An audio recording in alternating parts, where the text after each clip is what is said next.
As the clock ticks down and the pressure mounts, one crucial question looms in the minds of decision makers everywhere. What is the bottom line? In a fast-paced and ever-changing landscape, the ability to focus on the financial bottom line can mean the difference between success and failure. But what does it really mean to think bottom line, and how can we ensure that our decisions are truly aligned with the bottom line? Join us as we delve into the world of bottom line thinking and explore the strategies, tactics, and mindset needed to stay ahead of the game.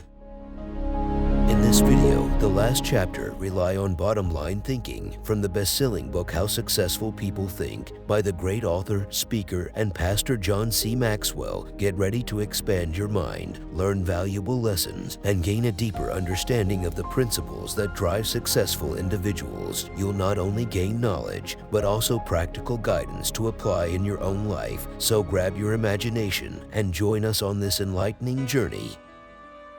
Unleash your full potential with the Readbook channel, where you'll discover valuable insights and knowledge from renowned authors and speakers from around the world. Whether you're looking to improve your professional skills, achieve success, or build wealth, this channel is dedicated to providing you with the tools and resources you need to reach your goals. Join us on our journey to success and subscribe today. Let's learn and grow together.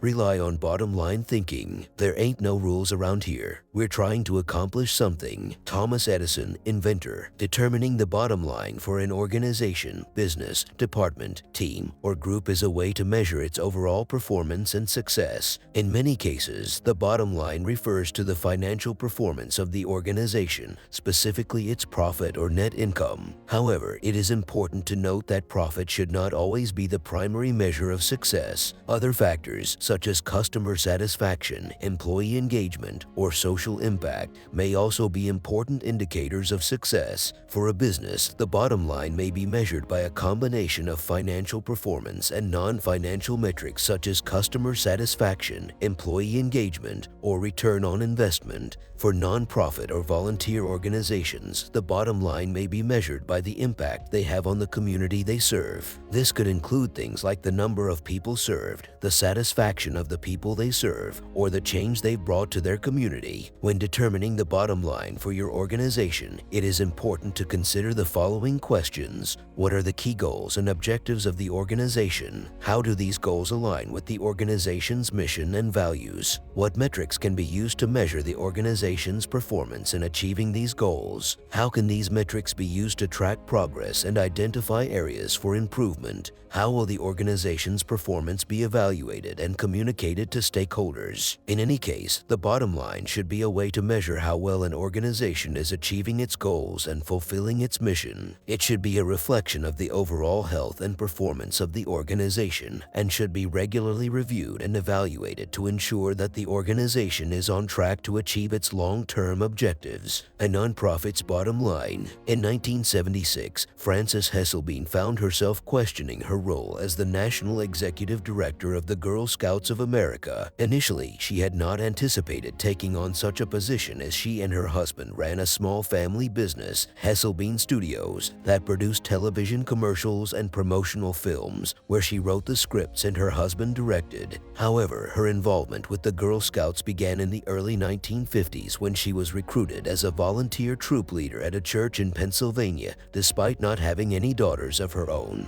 Despite this, she enjoyed the experience and led the troop for 9 years. As her involvement progressed, she eventually became council president and a member of the national board. In her role as executive director of the Talus Rock Girl Scout Council, Frances Hesselbein had a full-time paid position. However, when she became the CEO of the national organization, the Girl Scouts were facing significant challenges. The organization lacked direction, and there was a decline in the number of teenage girls participating, as well as difficulty in recruiting adult volunteers, particularly as more women were entering the workforce. Additionally, the Boy Scouts were contemplating allowing girls to join their organization. Hesselbein was determined to revive the organization and bring it back to a stable state. We kept asking ourselves very simple questions. She says, what is our business? Who is our customer? And what does the customer consider value? If you're the Girl Scouts, IBM, or AT&T, you have to manage a mission. Hesselbein's focus on mission enabled her to identify the Girl Scouts' bottom line. We really are here for one reason, to help a girl reach her highest potential. More than any one thing, that made the difference. Because when you are clear about your mission, corporate goals, and operating objectives flow from it. Once Hesselbein identified the challenges facing the organization, she devised a strategy to address them. She began by restructuring the national staff and implementing a planning system for the 350 regional councils. Additionally, she introduced management training to the organization. But her efforts didn't stop there. Recognizing that the country and its girls had changed since the 1960s and 72nds, Hesselbein updated the organization's activities to align with current culture by incorporating technology such as computers and providing opportunities for minority and low-income participation through bilingual materials and outreach efforts. If helping girls reach their highest potential was the group's bottom line, then why not be more aggressive helping girls who traditionally have fewer opportunities? The strategy worked beautifully. Minority participation in the Girl Scouts tripled. In 1990, Hesselbein stepped down from her role as the National Executive Director of the Girl Scouts, having transformed it into a well-respected organization. After leaving, she went on to establish the Peter F. Drucker Foundation for Nonprofit Management, where she served as the founding president and CEO. Currently, she holds the position of chairman of its board of governors. In recognition of her contributions, she was honored with the Presidential Medal of Freedom in 1998. President Clinton said of Hesselbein during the ceremony at the White House, she has shared her remarkable recipe for inclusion and excellence with countless organizations whose bottom line is measured not in dollars, but in changed lives. He couldn't have said it better. Why you should enjoy the return of bottom line thinking. The bottom line can refer to financial matters, but it can also refer to the end goal or desired result of any activity, whether it be related to work, parenting, or personal relationships. It's important to consider the bottom line in all aspects of life in order to make sure that your efforts are moving towards achieving your desired outcome. One historical example of considering the bottom line in a non-financial context is during World War II. The bottom line for the United States and its allies was to defeat the Axis powers and bring an end to the war. To achieve this bottom line, a wide range of activities were undertaken, including military operations, propaganda campaigns, and economic mobilization. By consistently focusing on this bottom line, the United States and its allies were able to achieve the desired outcome of victory in the war. Another example is in the role of Mahatma Gandhi during the Indian independence movement. His bottom line was to achieve India's freedom from British colonialism through non-violent means. To achieve this bottom line, he engaged in activities such as peaceful protest, civil disobedience, and boycotts of British goods. By consistently focusing on this bottom line, he was able to lead India to its independence in 1947. As you explore the concept of bottom line thinking, recognize that it can help you in many ways. 1. Bottom line thinking provides great clarity. The difference between bowling and work is that in bowling, the outcome is immediate and tangible. You know right away whether you've thrown a strike or a gutter ball. In contrast, the outcome of work can often be less clear-cut and may take longer to measure. For example, the success of a marketing campaign or a new product launch may not be immediately apparent and may take weeks or months to fully evaluate. Bottom line thinking can bridge this gap by helping to set clear and measurable goals for work activities. It allows individuals and organizations to identify the specific outcome they desire and to measure progress towards that outcome. This can be especially helpful in work environments where the goals may not be as clear or the outcomes may not be as immediately obvious as in sports like bowling. Steve Jobs in the development of the Macintosh computer at Apple. Steve Jobs, co-founder of Apple, had a clear bottom line: to create a personal computer that was easy to use for the average person. To achieve this bottom line, he set a goal to create a computer with a graphical user interface, GUI, that would be more intuitive than the command line interfaces that were common at the time. Jobs and his team worked on the Macintosh project for several years, focusing on the bottom line of creating a user-friendly computer. They developed a number of new technologies, such as the Macintosh mouse and the Macintosh operating system, which were designed to make the computer easier to use. Despite facing challenges and setbacks, the Macintosh team stayed focused on the bottom line of creating a user-friendly computer. And when the Macintosh was finally released in 1984, it was a commercial and critical success, credited with popularizing the graphical user interface and paving the way for the widespread use of personal computers. 2. Bottom line thinking helps you assess every situation. Knowing your bottom line makes it much simpler to understand how you are doing in any particular area. For instance, when Frances Hesselbein took over the Girl Scouts, she evaluated everything in relation to the organization's mission of assisting girls in realizing their full potential, right down to the badges that the young women could obtain. The bottom line is the best measurement instrument available. One historic example of General George Washington during the American Revolutionary War. General Washington had a clear bottom line: to defeat the British and gain independence for the colonies. To achieve this bottom line, he had to assess the military situation at all times and make strategic decisions based on the information available. During the war, General Washington faced many difficult situations, such as the Battle of Long Island and the Battle of Trenton. In both cases, he used bottom-line thinking to assess the situation and make strategic decisions. At the Battle of Long Island, for example, the British had a larger and better trained army and were able to outflank the American forces. General Washington realized that the bottom line was to avoid a decisive defeat and preserve the army for future battles, so he ordered a retreat. At the Battle of Trenton, General Washington realized that the bottom line was to maintain the momentum of the war and boost the morale of the troops, so he launched a surprise attack against the Hessian soldiers, resulting in a decisive victory. Washington's story shows how bottom-line thinking can be used to assess a situation and make strategic decisions in a high-stakes and high-pressure environment such as war, where the outcome is not always immediate and tangible. 3. Bottom line thinking helps you make the best decisions. Knowing your bottom line makes making decisions much simpler. In the 1970s, when the Girl Scouts were having trouble, other groups tried to get its members to join them as door-to-door canvassers or women's rights advocates. However, under Hesselbein, it was simple for the Girl Scouts to refuse. It was clear about what was important, and it was determined to work hard to achieve its objectives. Colonel Sanders and his development of the Kentucky Fried Chicken KFC franchise. Colonel Sanders had a clear bottom line: to make a successful business out of his fried chicken recipe. To achieve this bottom line, he had to make a number of important decisions, such as how to franchise his concept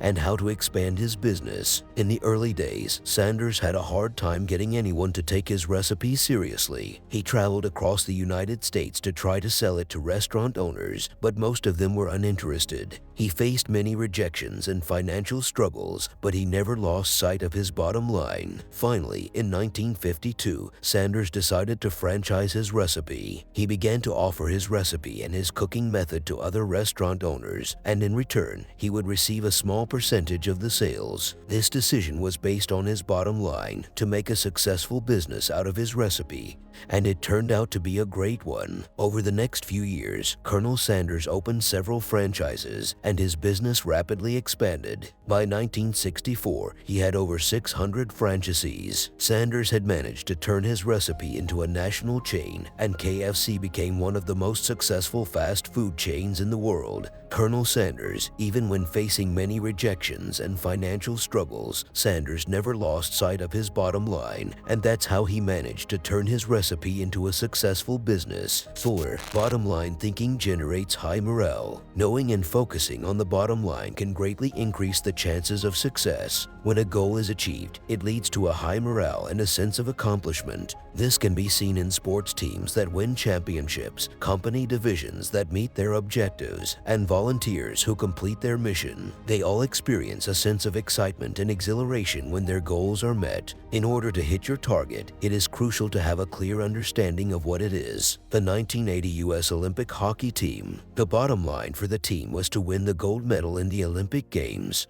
The team was led by Coach Herb Brooks, who had a clear vision and a plan to achieve this bottom line. He assembled a team of amateur and collegiate players, many of whom had never played together before. The team went through a rigorous training regimen, and Coach Brooks instilled in them a strong sense of discipline and focus. He emphasized the importance of teamwork, conditioning, and mental preparation. They had a clear picture of what they were trying to achieve and were fully committed to it. Despite being considered heavy underdogs, the team went on to win the gold medal, defeating the heavily favored Soviet team in the semifinals and then winning the gold medal by defeating Finland in the final. This victory was a huge upset, and it was a huge morale boost for the team and the entire country. 5. Bottom line thinking ensures your future. To be successful in the future, it is important to focus on the bottom line in the present. This is what Frances Hesselbein did when she turned around the Girl Scouts organization. Many successful and long-lasting companies have leaders who understand their bottom line, and they make decisions, allocate resources, hire employees, and organize their organization to reach that bottom line. How to enjoy the return of bottom line thinking. It isn't hard to see the value of the bottom line. Most people would agree that bottom line thinking has a high return, but learning how to be a bottom line thinker can be challenging. 1. Identify the real bottom line. To engage in bottom line thinking, you must first be aware of your goals. It can be as high as an organization's overarching vision, mission, or purpose, or it could be as specific as what you hope to achieve on a certain project. It's crucial that you provide as much detail as you can. You will have an extremely tough time trying to harness bottom line thinking to achieve something as nebulous as success if your goal is that. The first step is to put your wants aside. Get to the real outcomes you're after, the core of your objective. Remove any politics that might color your vision and put aside any emotions that might impair your judgment. What do you actually hope to accomplish? What are you forced to accomplish when you eliminate everything that is unnecessary? What has to happen? What is appropriate? The actual bottom line is that. 2. Make the bottom line the point. It can be frustrating when the intentions of someone in a conversation seem unclear or unclear. This can be due to intentional deception or the person not being aware of their own bottom line. The same can happen in businesses where the stated mission and the actual bottom line do not align. Purpose and profitability can sometimes be in competition with each other. George W. Merck, former head of Merck & Co., once said, "We try never to forget that medicine is for the people. It is not for the profits. The profits follow, and if we have remembered that, they have never failed to appear." This statement is meant to remind that profits serve a purpose and are not in competition with it. When the true bottom line is only to make a profit and helping others is seen as a means to that end, it can harm the company. This can lead to divided attention and ultimately not helping as many people or making as much profit as desired. 3. Create a strategic plan to achieve the bottom line. Bottom line thinking produces outcomes. Any plans that result from such thinking must therefore logically tie to the bottom line. There can be only one plan, not 2 or 3. Once the goal has been established, a plan must be developed to reach it. To attain the bottom line in businesses, this frequently entails defining the key components or functions that must perform effectively. The leader is in charge of this. It's crucial to remember that each activity's bottom line should be attained before the bottom line. If the total of the smaller targets doesn't equal the true bottom line, then your plan is either ineffective or you haven't determined what the true bottom line is. 4. Align team members with the bottom line. Once you have your strategy in place, make sure your people line up with your strategy. Ideally, all team members should know the big goal as well as their individual role in achieving it. They need to know their personal bottom line and how that works to achieve the organization's bottom line.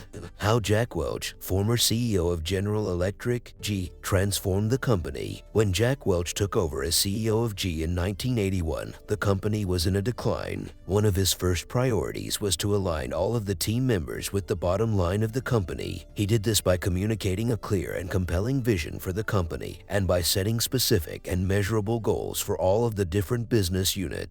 Welch also implemented a system of rank and yank, which involved regularly assessing the performance of each employee and identifying those who were not meeting expectations. Those who were not performing well were either let go or given the opportunity to improve. This helped to ensure that the team was made up of individuals who were fully committed to achieving the bottom line. Welch also invested in training and development programs to ensure that all employees had the skills and knowledge they needed to be successful. Additionally, he created created a culture of transparency and accountability where everyone was held responsible for achieving their goals and for contributing to the overall success of the company. Through these efforts, Welch was able to turn G around and make it one of the most successful and admired companies in the world. Under his leadership, G's market capitalization grew by more than 4,000%. This story illustrates how aligning team members with the bottom line through clear communication, specific goals, accountability, and development can lead to success. 5. Stick with one system and monitor results continually. According to Dave Sutherland, John's friend and former president of a company, many organizations run into problems by trying to combine different systems. He argues that while various systems can be successful, blending them together or frequently switching between them can lead to failure. Dave says, bottom line thinking cannot be a one-time thing. It has to be built into the system of working and relating and achieving. You can't just tune into the desired result every now and then. Achieving bottom line thinking must be a way of life, or it will send conflicting messages. I am a bottom line thinker. It is a part of my system for achievement. I practice it every day. No other measurements, no wasted efforts. Dave used to call members of his field team every night to ask the bottom line question they expect to hear. He continually kept his eye on the company's bottom line by monitoring it for every core area. When it comes down to it, sound reasoning may always help your bottom line,